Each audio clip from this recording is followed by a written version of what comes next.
Hello, everyone. Welcome to another edition of Tissue Link Americas. This is the December 2021 edition.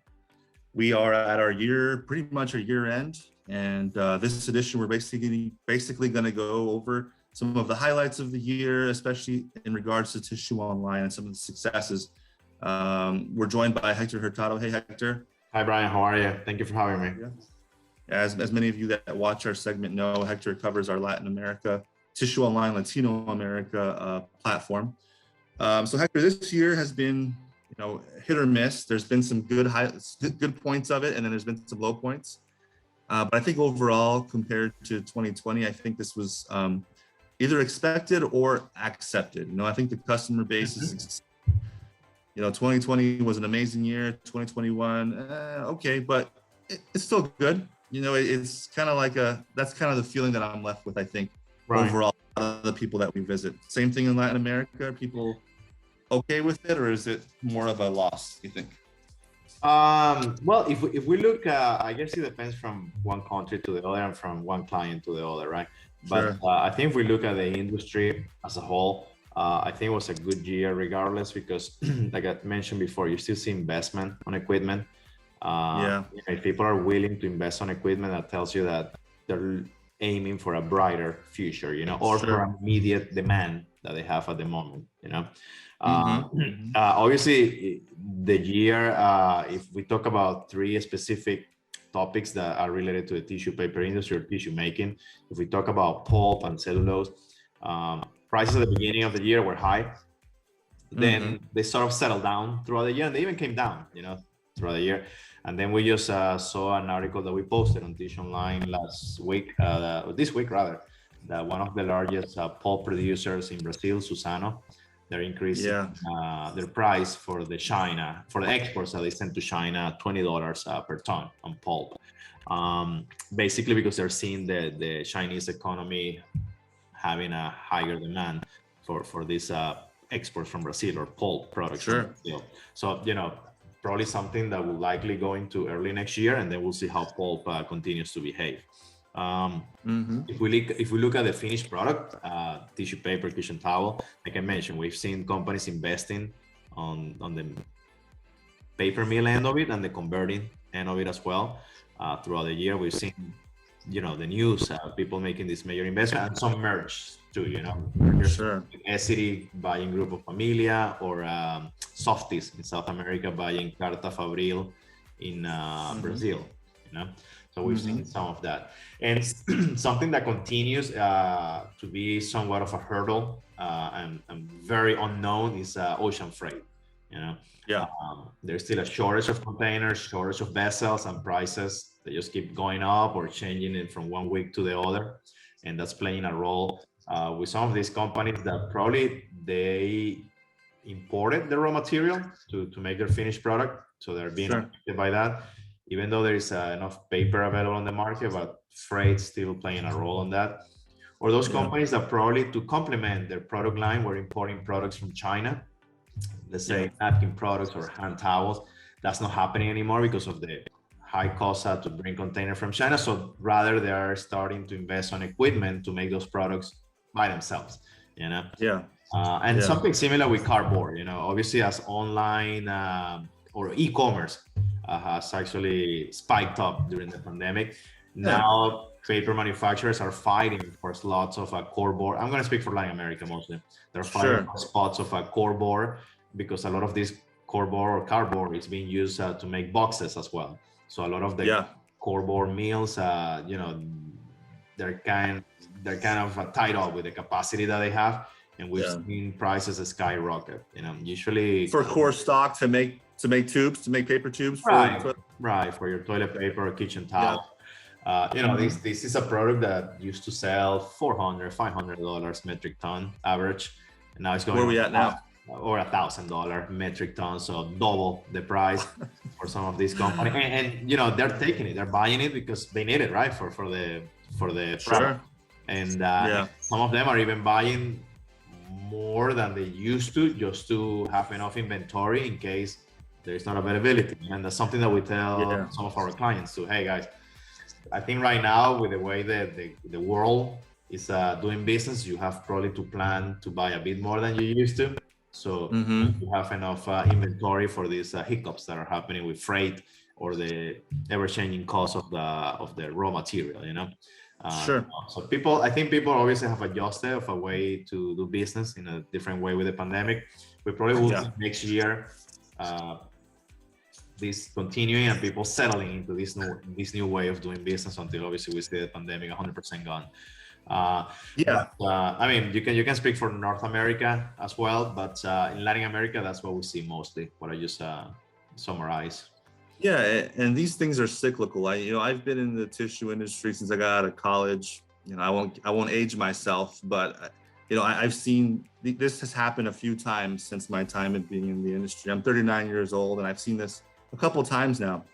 And we don't have to age ourselves. You can say you are pre-TAD technology or after TAD technology. Yeah, there you go. That's a good way of doing it. Yeah.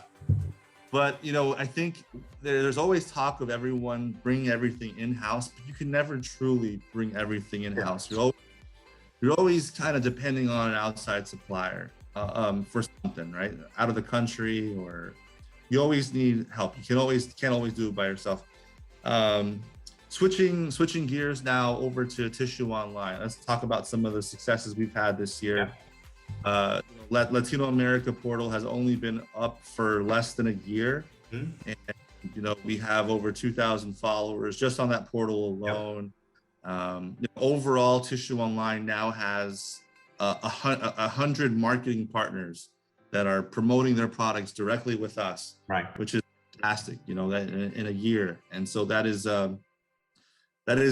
tremendous success. And I attribute that success to the way that we do business, right? We are not, it was all organically grown. It wasn't this giant corporation coming in and trying to take over the industry as a whole or anything like that. It's people that are within the industry. We all come from the tissue industry. We know it very well.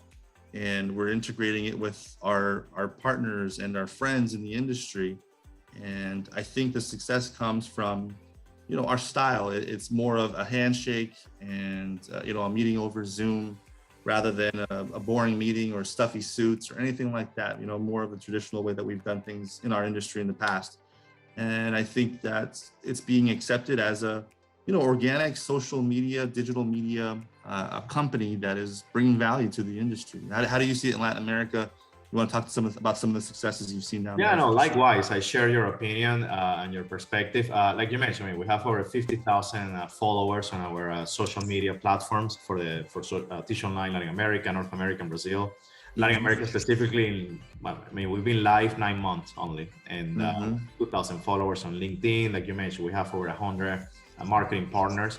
Companies that have decided to join our platform to promote their products or share their news, or technologies or projects that they're doing. Over 1 million visits on our website, 8,000 people receive our newsletters on a daily basis, which is, I want to touch on that.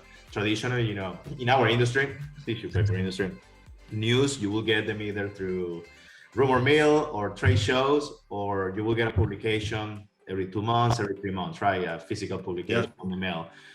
With us, with Tissue Online, you get news every day, pretty much. If you sign up, if you go to our website, you get at least 3, 2, 4, depending on the day, 5 news every day. And then at the end of the week, you have a summary, right, of what has happened in the industry.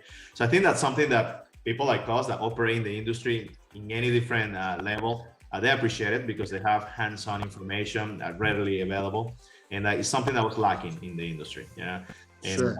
And sure, there are always secrets in the industry, but the news that we share are obviously public news, or our marketing partners want to share with our audience. And I think people appreciate that because I think we're transitioning, just like technology and machines are always improving every year. Same thing with news. People are appreciating the fact that they have access to this information. And, all of us are traveling or doing business with one of these. And when we get one of these newsletters, I think most people will appreciate it just to be kept in the loop, with these things. So we thank obviously our audience, and we thank our subscribers, and obviously we thank our marketing partners to giving us a vote of trust to join our platform. But more things to come next year too. You know, we have a tissue summit happening in Brazil. We have product reviews happening next year. So, you know, plenty of things for people to evaluate with Tissue Online. Yeah, and I agree with you. That's where we're at culturally right now. Culturally, we want news now and, you know, fast, quick hits. You know, most of our news stories are 1 minute, 2 minute reads, and quick information that's going to get you the information you need. And you can move on with your day. It's not this long, dragged out story. And hopefully this is not dragged out or long. At least we like to keep these 5-6 minutes. But you know, that's where we're at culturally, and this is kind of attributing to that. And we don't share those numbers to brag or to boast that, you know, hey, look at us, you know, we're growing this fast, that stuff.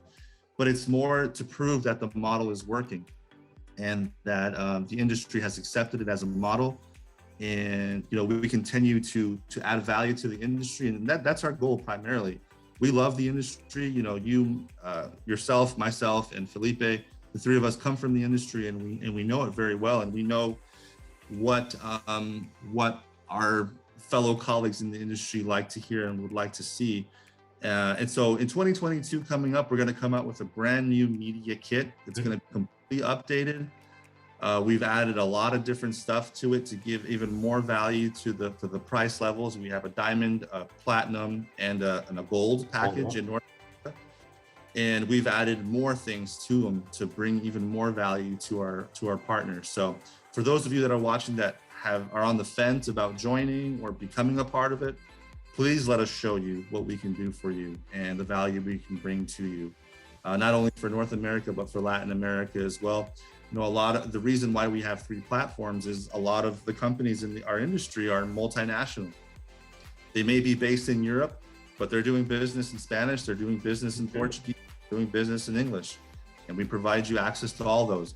We provide all the translation services that you would need to be able to publish your news. If you only speak English or only publish news in English, we will translate it into Portuguese and Spanish. So do not worry or be afraid of any of that stuff. We also help you format your releases. You don't have to have someone professionally writing these articles for you. We can do that for you as well. So that's all I wanted to share. We're looking forward to 2022. Thank you for all of you that have been following us. We greatly appreciate your business and your audience-ship, and just following us and giving us a like on LinkedIn, and that goes a long way. That helps us feel confident that we're doing the right thing. So Hector, thank you so much. Appreciate it. Thank you, Brian. Yep, thank you. See you in 2022. Will do. Thank you, everybody.